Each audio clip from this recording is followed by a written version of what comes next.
দর্শক, ইন্ডিপেন্ডেন্ট ডিজিটালে স্বাগত। দর্শক, আপনারা সবাই জানেন যে সারা দেশেই কোটা সংস্কার বিরোধী যে আন্দোলন চলছে, সেই আন্দোলন নিয়ে বেশ উত্তাপ ছড়িয়েছে। এরই মধ্যে ঢাকা বিশ্ববিদ্যালয় সহ বেশ কয়েকটি বিশ্ববিদ্যালয়, বেশ কয়েকটি বললে হয়তো ভুল হবে, মানে মোটা দাগে সব বিশ্ববিদ্যালয় বন্ধ ঘোষণা করে দেওয়া হয়েছে। পাশাপাশি হলগুলো খালি করার নির্দেশনাও দেওয়া হয়েছে। এসব নিয়ে আমরা মূলত কথা বলবো। আমি সঙ্গে আছি সুপ্রিয় শিকদার, আমার সঙ্গে আছে ইন্ডিপেন্ডেন্ট ডিজিটালের প্রধান বার্তা সম্পাদক তানভীর সোহেল। তানভীর, আপনি জানেন এরই মধ্যে বেশ কয়েকটি বিশ্ববিদ্যালয় বন্ধ ঘোষণা করে দেওয়া হয়েছে, হল বন্ধ ঘোষণা করে দেওয়া হয়েছে। 6টা থেকে শুরু করে রাত 10টা পর্যন্ত এই সময়ের মধ্যে হলগুলো ত্যাগ করতে বলা হয়েছে শিক্ষার্থীদের। আসলে এই যে হল থেকে শিক্ষার্থীদের বের করে কিংবা বিশ্ববিদ্যালয় বন্ধ করে কি আন্দোলনটাকে দমানো যাবে কিনা? আসলে এটা খুব কঠিন প্রশ্ন যে যদি ওইভাবে বলি, আওয়ামী লীগ তো আসলে বলেছিল, যেটি ওবায়দুল কাদের নিজেই বলেছেন, যে আন্দোলন প্রতিহত করা হবে বা দমন করা হবে যেভাবেই হোক। তারা কিন্তু এটা করেছে এবং তাদের সংগঠনও কিন্তু প্রথমে এই ভূমিকাটা রাখছে, যেটা শিক্ষার্থীদের উপরে আপনি জানেন যে হামলার ঘটনাগুলো ঘটেছে, সংঘর্ষের ঘটনাগুলো ঘটেছে।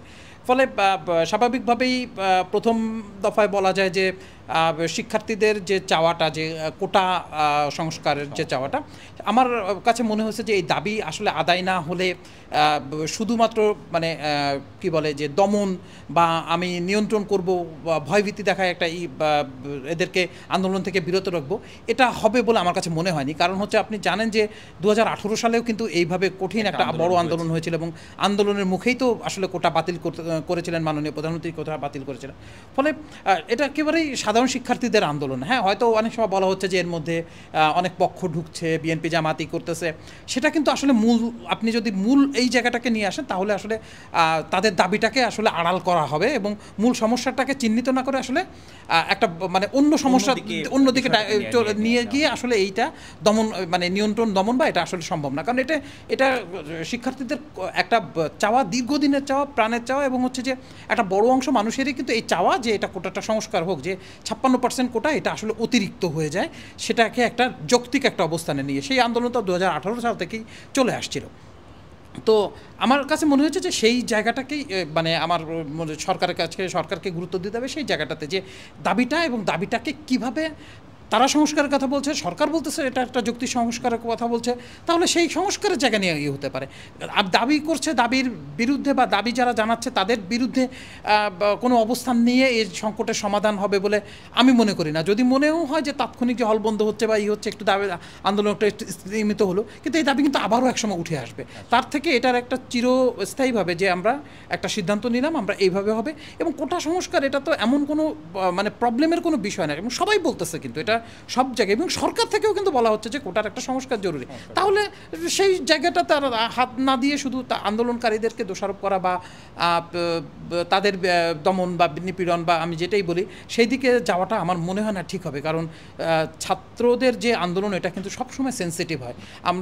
আমরা হয়তো অনেক ছোট, কিন্তু যদি ইতিহাসের দিকে তাকানো যায় তাহলে কিন্তু দেখাই যায় যে ছাত্রদের যে ইগো, ছাত্ররা যে চায় সেটা, সেই চাওয়াটা যেহেতু এটা একেবারেই শিক্ষার্থীদের চাওয়া, তো এই শিক্ষার্থীদেরকে এক পেশে ঠেলে দেওয়া, এক পেশে যে এরা একটা ছোট গ্রুপ বা এরা অন্য অন্য উদ্দেশ্য তাদের এখানে আছে কোটা চাওয়ার প্রয়োজন, এদিকে না গিয়ে আমার মনে হয় যে এখানে যেহেতু বড় অংশ শিক্ষার্থীদের এই বড় অংশ না, আমি বলা যায় যে প্রায় সব শিক্ষার্থীদের এই চাওয়া, সো সেই চাওয়াটা কিভাবে পূরণ করা যায়, সেই চাওয়াটা কিভাবে মিনিমাইজ করা যায়, সেই সংস্কারটা কীভাবে হবে, এদিকেই যদি সরকার বেশি মনোযোগী হয় সেটাই আমার কাছে মনে হয় যে সংকট সমাধানের উপায়। আর পাশাপাশি আপনি যেটা বলছিলেন হল বন্ধ, হল তো আমরা বিএনপির সময় যখন হলে ছিলাম, আপনি জানেন যে শামসুন্নাহর হলে পুলিশ যেভাবে পিটিয়েছিল, সেটা নিয়ে আমরা বড় আন্দোলন করেছি। আমরাও সেই আন্দোলনগুলোতে সঙ্গে ছিলাম, আমাদের বন্ধুবান্ধবরা আন্দোলনের সঙ্গে ছিল, অনেকে জেলে গেছে, অনেক ইস্যু করছেন। তখনও কিন্তু এরকম হল হঠাৎ করে ভ্যাকেন্ট করে দেওয়া হলো, মনে করা হলো যে হল যদি বন্ধ হয়ে যায় তাহলে কেউ থাকবে না, সবাই যেহেতু বেশিরভাগ ঢাকা ইউনিভার্সিটির ছেলেমেয়েরাই দেখা যায় যে একটা বড় অংশ ঢাকার বাইরে থেকে আসেন, তারা হয়তো ফিরে যাবে, আন্দোলনটা হবে না। কিন্তু তা তো হয়নি, সারা রাত কিন্তু মানুষ বাইরে থাকছে, এখানে থাকছে, মেসে থাকছে, কোনো আত্মীয় স্বজনের বাসায় থাকছে, থেকে হলেও কিন্তু তারা আন্দোলন করছে। কারণ তারা ওইটাকে যখন একদম একজন ছাত্র মনে করে যে আমি যে একটা কাজটা করছি সঠিক, আমি একটা সঠিক পথে আছি, একটা অন্যায়ের প্রতিবাদ আমি করছি, তখন কিন্তু তাদেরকে মারপিট করে করে দমন করা যায় না। তো আমার কাছে মনে হয় যে শিক্ষার্থীরা যে দাবি, এবং সেই দাবিটা তো সে সরকারের কাছেই চাইবে, সেটা শুধু শিক্ষার্থী না, আমিও যদি আমার কোনো দাবি থাকে আমার তো সরকারের কাছেই চাইবো। তো সরকার সেই দাবিটাকে গুরুত্ব দিবে, এবং সেটা নিয়ে কিন্তু সরকার এখনও পর্যন্ত স্টুডেন্টদের সাথে কখনো কোনো কথা বলে নাই, আলোচনা করে নাই।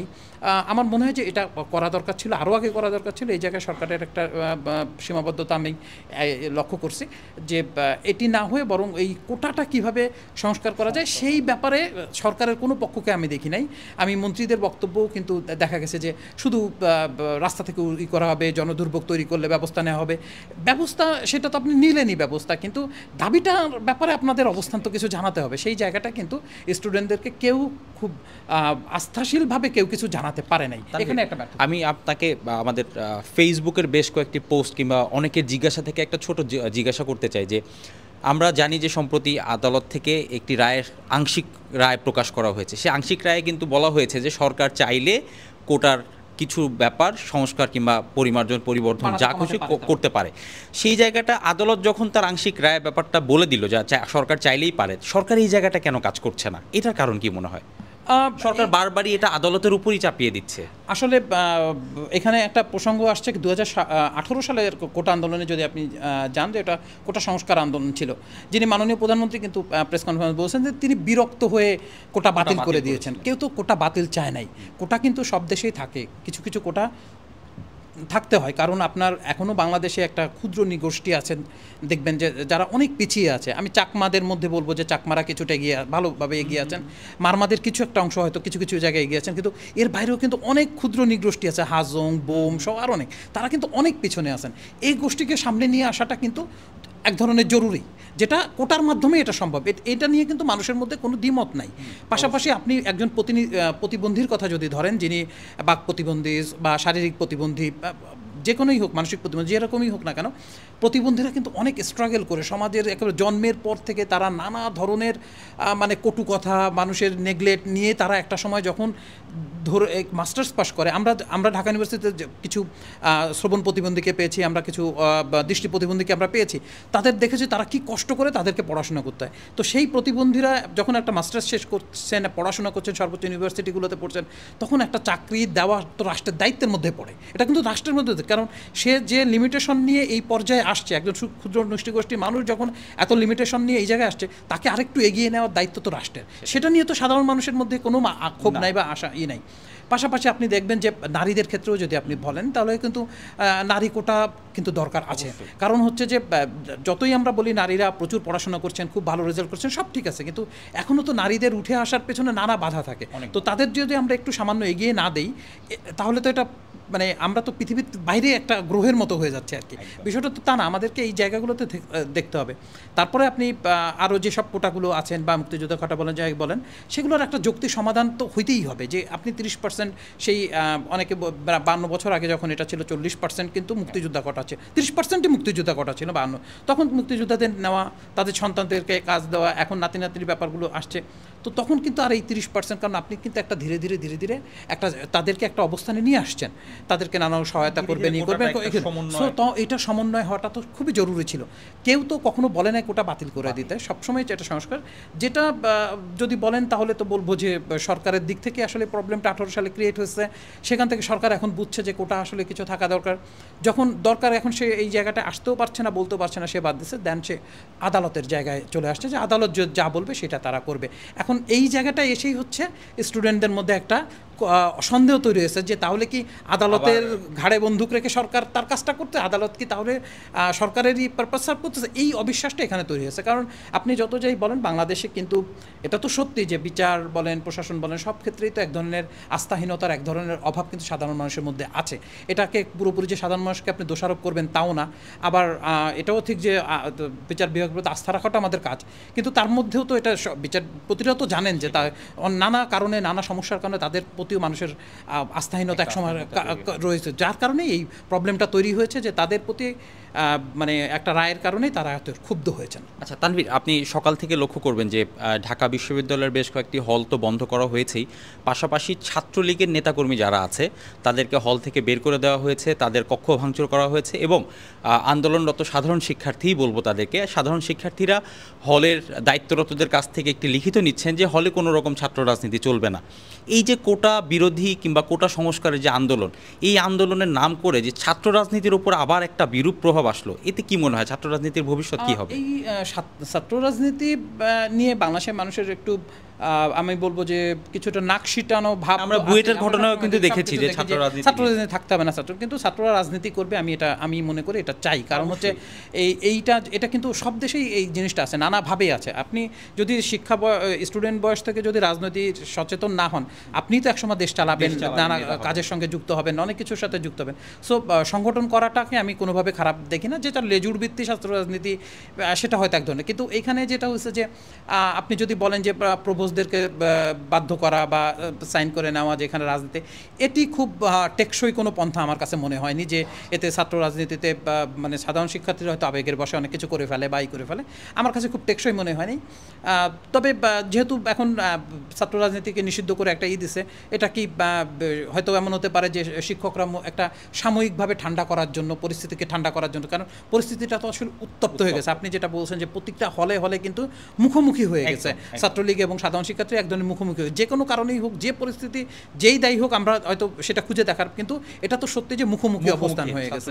এখন স্বাভাবিকভাবে ছাত্রলীগের সংখ্যা তো আসলে অত বেশি থাকে না, হলে সাধারণ শিক্ষার্থী তো বেশি থাকে, ফলে এখানে তাদেরকে অনেকে বের করে দেওয়া হয়েছে, তাদের জিনিসপত্র ভাঙচুর করেছে, ঘর থেকে জিনিসপত্র, রুম থেকে জিনিসপত্র ফেলে দেওয়া হয়েছে। এই জিনিসটা হচ্ছে এটা এক ধরনের তো সাময়িকভাবে হল প্রশাসন বা সরকার, বিশ্ববিদ্যালয় প্রশাসন এটাকে একটা সাময়িকভাবে একটা মানে কি বলে নিয়ন্ত্রণ করার জন্য বা মিনিমাইজ করার জন্য তারা হয়তো এই যা বলছে শিক্ষার্থীরা মেনে নিচ্ছে, কিন্তু এই বিকেলবেলায় তাদেরকে হয়তো সন্ধ্যার মধ্যে হল ছেড়ে দিতে হবে। এরপরে যখন ঢুকবে, আপনি যদি দেখেন যে বলা হচ্ছেন যে কীভাবে ছাত্ররা ঢুকবে, দেখে দেখে ঢুকানো হবে, এই ধরনের বড় বড় কথা আমরা ইউনিভার্সিটিতে থাকতেও শুনেছি। যখন হল ভ্যাকেন্ট হইতো, হলে আবার আমরা আসতাম। ঢাকা বিশ্ববিদ্যালয় হলে প্রভোস্ট বলেন, হল শিক্ষক বলেন, এদের কোনো ভূমিকা নাই এখানে, সম্পূর্ণ ছাত্র সংগঠনের ভূমিকা। এটা যখন আমি বিএনপির আমলে আমি হলে ছিলাম, আমি আওয়ামী লীগের আমলেও হলে ছিলাম, এই দুটোই কাজ করে আসলে।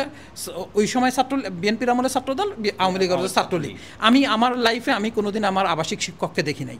আমার জীবনে একটা সাইন আনতে হয়েছিল, যেটা আমরা সাধারণত হলে দিয়ে আসি, কারণ ওরা বাসা থেকে তাদের সাইন নিয়ে আসে। তো ওই সাইনটা খুব জরুরি ছিল, যার জন্য আমাকে হল থেকে বলছিল আপনি স্যারের বাসায় গিয়ে একটু নিয়ে আসেন।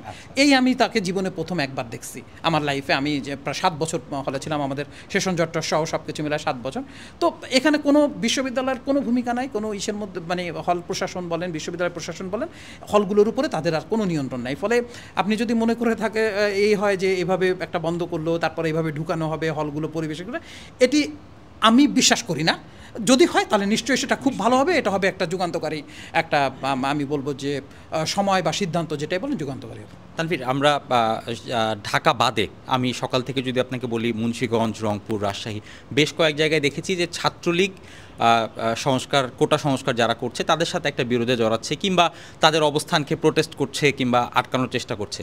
সকাল থেকে আমরা লক্ষ্য করছি কালকে রাত পর্যন্ত ছাত্রলীগের ঢাকায় একটা শক্ত অবস্থান ছিল, কিন্তু সকাল থেকে সেই শক্ত অবস্থানটায় ছাত্রলীগ নেই এবং কি তাদেরকে দেখাও যাচ্ছে না প্রকাশ্যে। এটার কি কারণ হতে পারে? ছাত্রলীগ কি তাহলে পিছু হটলো কিছুটা? পিছু হটলো বা বলাটা কঠিন, যদিও এটা ঠিক যে ছাত্রলীগকেই তো সামনে এগিয়ে দেওয়া হয়েছিল এবং বলাও হচ্ছিল যে ছাত্রলীগই এই আন্দোলনের যে ওদের কথাটা ছিল যে যারা নিজে থেকে রাজাকার এই করছে ক্যাম্পাসে, তাদের জবাব ছাত্রলীগ একাই দিবে। তো সেই জায়গাটায় ছাত্রলীগ পারছে বলে আমার মনে হয় না, কারণ হচ্ছে যে এটা তো আসলে সাধারণ স্টুডেন্টদের আবেগ থেকে একটা শব্দ আসছে, সেই শব্দটাকে আসলে ভুল ব্যাখ্যা করারও সুযোগ নাই। আবার প্রধানমন্ত্রীও কিন্তু ছাত্রদেরকে রাজাকার বলেন নাই, সেটাও ভুল ব্যাখ্যা করার আসলে ভুল ব্যাখ্যা। ফলে দুই পক্ষের মধ্যে যে ভুল বোঝাবুঝি নিয়ে যে একজন মুখোমুখি সরকারের কিছু মন্ত্রী মুখোমুখি করে দিলেন, আমার কাছে মনে হয়েছে যে এটা ঠিক হয়নি কোনোভাবেই। তো এখন এই মুহূর্তে যেটা আপনি দেখেন যে সারা দেশে স্টুডেন্টরা কিন্তু এখন বড় ধরনের ক্ষতির সংখ্যায় পড়ে যাবে, কারণ দীর্ঘদিন বন্ধ থাকবে, কবে খুলবে কেউ জানে না, পড়াশোনা নিয়ে একটা সমস্যা সংকট তৈরি করে হবে, এবং আপনি দেখবেন এক ধরনের সেশন জট যেটা কিন্তু দীর্ঘদিন ছিল না ইউনিভার্সিটিগুলোতে, সেটা কিন্তু আরও বড় আকার ধারণ করবে। তো ছাত্রলীগ আজকে সেভাবে দেখা যায় না, এবং আমার কাছে মনে হচ্ছে যদি সরকার বা ক্ষমতাসীন দল আওয়ামী লীগ যদি তাদেরকে একটু সরে থাকতে বলে, সেটা আমার কাছে ভালো সিদ্ধান্তই মনে হয়েছে, কারণ এভাবে পিছিয়ে লাগিয়ে দেয় আসলে কোনো সমাধান হওয়া সম্ভব না। বরং আইনশৃঙ্খলা রক্ষাকারী বাহিনী তাদের সাথে কথা বলে বুঝে সেভাবে যদি একটা ব্যবস্থা নেয়, শুধু মারপিট করা, গোলাগুলি করা, দেখলেই গুলি করা, ধাওয়া পাল্টা ধাওয়া দেওয়া, এই জায়গা থেকে না এসে শিক্ষার্থীদের যে জায়গাটায় আছে, শিক্ষার্থীদের যে অবস্থানে আছে, তাদের প্রতি এক ধরনের একটু মানে আমি কি বলবো, স্নেহ শ্রদ্ধার জায়গাগুলো রেখেই তাদের এই সমাধানটা যদি আপনি কোটার সমাধান না করেন, তাহলে কিন্তু আসলে এই যে সমস্যার স্থায়ী সমাধান হবে না। এটা আজ হোক, কাল হোক, দুদিন পরে হোক, আবার মাথাচাড়া দিবেই আর কি। তো সরকারকে এই জায়গাটায় খুবই নজর দিতে হবে যে কোটা আমি যেটা বাতিল করছি সেটা যদি আমাকে ফিরিয়ে আনতেও হয় কোনো কারণে, সেটা খুবই যৌক্তিক এবং আলোচনা ব্যাপক, তাদের নিজস্ব কমিশন গঠন হতে পারে, আলোচনা করে নিতে পারে। এমন হতে পারে যে প্রধান বিচারপতি যদি কোনো পর্যবেক্ষণ দিয়ে থাকেন, সেই পর্যবেক্ষণটাকে কিছুটা অংশ গ্রহণ করে নিয়ে এমনভাবে জিনিসটা করতে হবে যেন সবার কাছে গ্রহণযোগ্য হয়। না হলে কিন্তু এই কোটা প্রায়ই ঝামেলা করবে, এবং যেটা হবে যে শিক্ষা জীবনের ক্ষতি হবে, স্টুডেন্টদের ক্ষতি হবে, মানুষেরও ক্ষতি হবে, রাষ্ট্রেরও ক্ষতি হবে। কাজের কর্মঘণ্টায় যে কালকে সমস্ত স্কুল কলেজ বন্ধ হয়ে যাবে, ফলে তাদেরও তো একদিনের জন্য হোক, 5 দিনের জন্য হোক, ক্ষতি তো তাদের হবে। ফলে যদি মানে সাস্টেনেবল আমরা এটা সমাধান চাই, তাহলে সবচেয়ে গুড সমাধান হচ্ছে একটা যৌক্তিক কোটা সংস্কার করা। ওকে, ধন্যবাদ তানভীর। দর্শক, আজ এ পর্যন্তই। কোটা এবং কোটা সংস্কার কিংবা সরকার কিংবা দেশের উত্তেজনা নিয়ে সবশেষ খবর জানতে থাকুন ইন্ডিপেন্ডেন্ট ডিজিটালের সঙ্গে। ভিজিট করুন itvbd.com।